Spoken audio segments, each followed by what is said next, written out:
नमस्कार। आज की कानूनी चर्चा का विषय है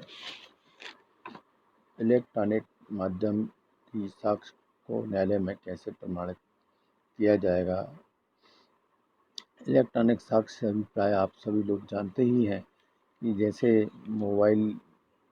कंप्यूटर, सीसीटीवी फुटेज, इसी तरीके से अन्य किसी इलेक्ट्रॉनिक माध्यम से जो साक्ष्य किसी मामले में सुसंगत होती है तो उसको किस तरीके से न्यायालय में प्रमाणित करना होगा, किस तरीके से उसको तैयार करना होगा, ये विषय आज की चर्चा का है। इस संबंध में जो नियम प्रावधान हैं उनको विशेष रूप से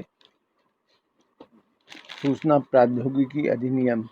और भारतीय साक्ष्य अधिनियम में वर्णित किया गया है। भारत में जो न्यायालयों में साक्ष्य की स्थिति रहती है उसमें साक्ष्य विधान महत्वपूर्ण रहता है और यह एक विशेष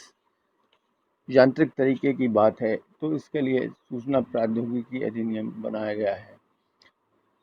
भारतीय साक्ष्य अधिनियम में जहां वर्णन किया गया है, परंतु या अन्य तरीके से सूचना प्रौद्योगिकी अधिनियम के प्रावधान भी इसमें लागू होते हैं, तो इसे ध्यान देने की ज़रूरत रहती है। अब न्यायालय में जिस इलेक्ट्रॉनिक साधन से साक्ष्य एकत्र की गई है उसे प्रमाण में पेश करने की अपेक्षा होती है और न्यायालय में वह यंत्र चलाकर न्यायालय के सामने देखा जाता है और फिर न्यायालय उस यंत्र में जो साक्ष्य का विषय रहता है उस सुसंगत बातों को जो व्यक्ति बताता है उसके आधार पर देखकर लिखा जाता है। जिस व्यक्ति द्वारा वह साक्ष्य एकत्र की गई है वह न्यायालय में उपस्थित होकर कथन करता है, अन्यथा वह व्यक्ति जिसके द्वारा यंत्र अर्थात जिस माध्यम से साक्ष्य एकत्र की गई है वह प्रमाण पत्र प्रस्तुत करता है और आधार बताता है कि उसकी राय किस आधार पर उस साक्ष्य के बारे में है, तो वह न्यायालय में उपस्थित होकर इस आशय के कथन करता है। भारतीय साक्ष्य अधिनियम की धारा 45 का और सपठित धारा 52 खा सूचना प्रौद्योगिकी संशोधन अधिनियम 2008 के प्रावधान विशेष रूप से इस बारे में वर्णन किए गए हैं। धारा 47 का साक्ष्य अधिनियम में यदि किसी मामले में जरूरी होने पर किसी व्यक्ति के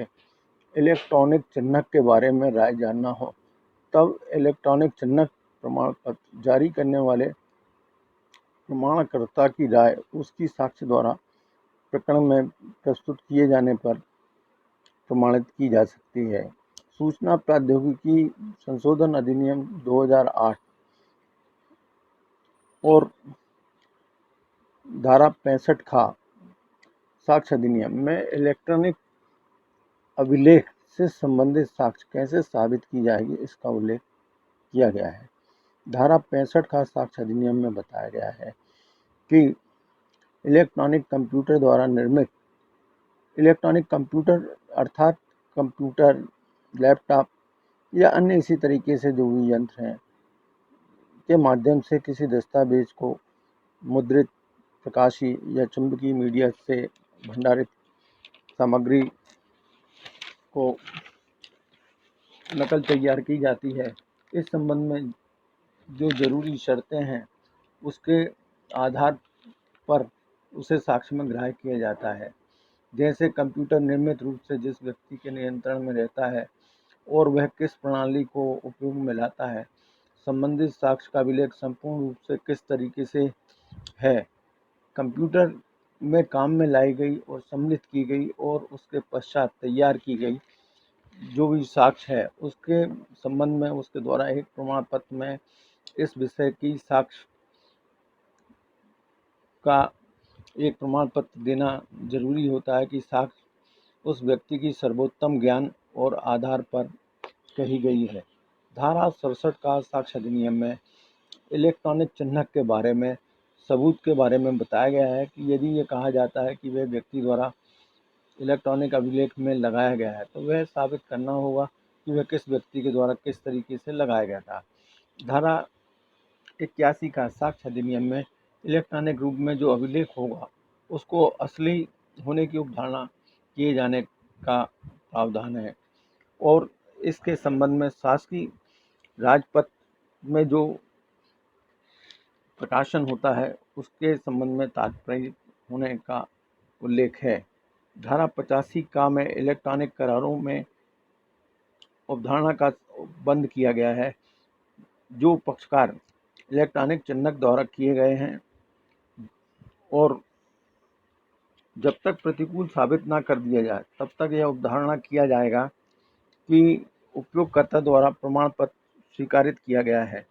इलेक्ट्रॉनिक प्रमाण पत्र में सूचना व सूची सही है।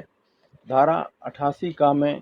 उल्लेख किया गया है कि इलेक्ट्रॉनिक संदेशों के बारे में किस प्रकार अवधारणा की जाएगी। न्यायालय यह मानेगा कि प्रारंभ करने वाले द्वारा जिसे इलेक्ट्रॉनिक डाक परिसेवक के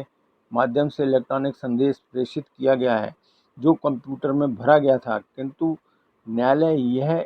अवधारित नहीं करेगा कि जिस व्यक्ति के द्वारा भेजा गया है उसकी अवधारणा नहीं की जाएगी।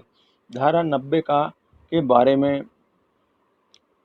5 वर्ष पुराने इलेक्ट्रॉनिक अभिलेख के बारे में उल्लेख किया गया है कि उसे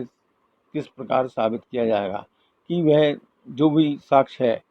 उचित अभिरक्षा से पेश की गई है और यह भी अवधारित किया जाएगा कि ऐसा इलेक्ट्रॉनिक चिन्हक जिस व्यक्ति का इलेक्ट्रॉनिक चिन्हक दर्शित है या उसकी ओर से नियमित रूप से निर्धारित किया जाता है उस व्यक्ति द्वारा किया गया है। इस प्रकार हम समझ सकते हैं कि भारत में जो इलेक्ट्रॉनिक साक्ष्य है उसको साक्ष्य में किस प्रकार प्रमाणित करने की ज़रूरत होती है। आजकल घटना स्थल कहीं भी होते हैं तो उसमें वीडियो वगैरह बना लिए जाते हैं। तो जो वीडियो होते हैं ये प्रथा भारत में बहुत लंबे समय से पहले से चल रही है, वो दूसरे तरीके से है। भारत में जो प्रकरण ये छापे के प्रकरण होते हैं जिसके संबंध में लोकायुक्त के द्वारा रिश्वत लेते हुए पकड़ा जाता है, उसमें संबंधित व्यक्ति की वार्ता ली जाती है और उसके बाद उसको कंप्यूटर से सीडी बनाई जाती है और उसको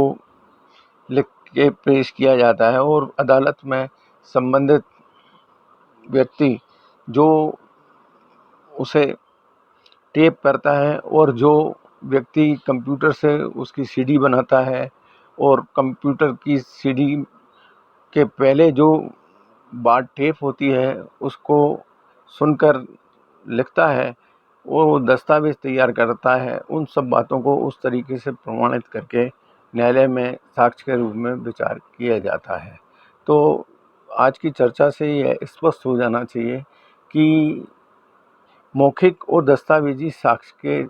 साथ जो इलेक्ट्रॉनिक साक्ष्य है इसको किस तरीके से साक्ष्य में न्यायालय में उपयोग में लाया जाता है। इसमें बहुत सारे मुद्दे हैं जो एक ही बार में चर्चा में हो सकता है नहीं आए हों, परंतु मुख्य बातों को चर्चा में शामिल किया गया है। इसके बाद आप लोगों के जो भी प्रश्न हो, जिज्ञासा हो, उसको कमेंट बॉक्स में आप कमेंट करिए और फिर आप और वीडियो में उसको विशेष रूप से सम्मिलित करके उसके बारे में विस्तृत जानकारी दी जाएगी। धन्यवाद, नमस्कार।